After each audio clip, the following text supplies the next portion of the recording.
Family members of the soldiers of the Assam Regiment who fought in the battle in Jessami in 1944 are on a 124-kilometer walk.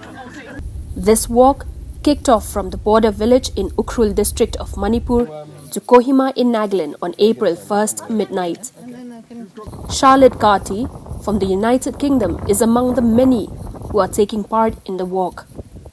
She is the granddaughter of Lt Col Bruno Brown, commanding officer of the 1st Assam Regiment.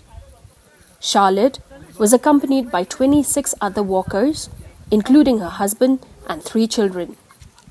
For Charlotte, this walk is an attempt to retrace her grandfather's 39-hour World War II journey from Manipur's Jessami village to Kohima. Mark Slim, the grandson of General William Slim, is also accompanied by his sons Rufus Slim and Billy Slim and nephew Solomon. Sophie and Jock Walker-Munro, the great-grandchildren of Ross Howman, the founder of the Assam Regiment, are also among those walking. So the main objective of the walk, well, it's really to remember. It's all about remembrance. It's passing the torch of remembrance onto the next generation as well. Yes, of course, for me, it's personal. I have my grandfather, Lt Col William Felix Brown. He was involved. I want to remember him and make him proud, and all the Assam Regiment. But it's much wider than that. It's all the soldiers, both the Allies and the Japanese, and the local population, the local Nagas, who were so incredibly helpful. That is what it's about, remembering, commemorating, being grateful for all of their service and making sure that that torch is passed on to the next generation. We have half of our walk is actually made up of 20-year-olds, 20 just into their 30s, and it's really important that the next generation remember as well. Okay. Dr. Robert Lyman, a well-known war historian and an expert on the Battle of Kohima, was also part of the team along with her son Phin. Dr. Lyman spoke at length about his significant findings of World War II in this region. Well, there are a number. One is that the battles of Jessami and Kohima were very significant for the war effort, because this was the place that the Japanese invasion of India was defeated. And not many Indians know that the Japanese invaded in 1944, but it was very important.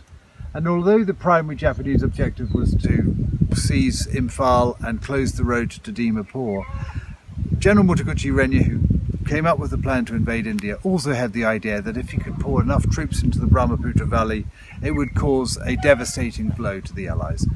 And it's very important for us now to remember that the strategy, the Japanese strategy that Motoguchi had, was correct. Unfortunately, his commanders above him, General Kawabe and Rangoon, didn't agree with it, and General Sato, who fought in Kohima, brought his 31st Division to Kohima, also didn't believe in it. And yet, my findings as a historian is that if Sato had not fought at Kohima, if he had carried on to Dimapur, he would have achieved a very, very significant victory. The 124-kilometer walk was initiated to commemorate and remember all the soldiers, both the Allies and the Japanese army, as well as the Nagas who took part in the war. The families of the war veterans and other participants also visited some of the historical sites of the biggest and deadliest war in the history of mankind in Jessami and Karasom villages, including the Jessami War Memorial, bunkers used by the soldiers, and the old roads constructed by the British.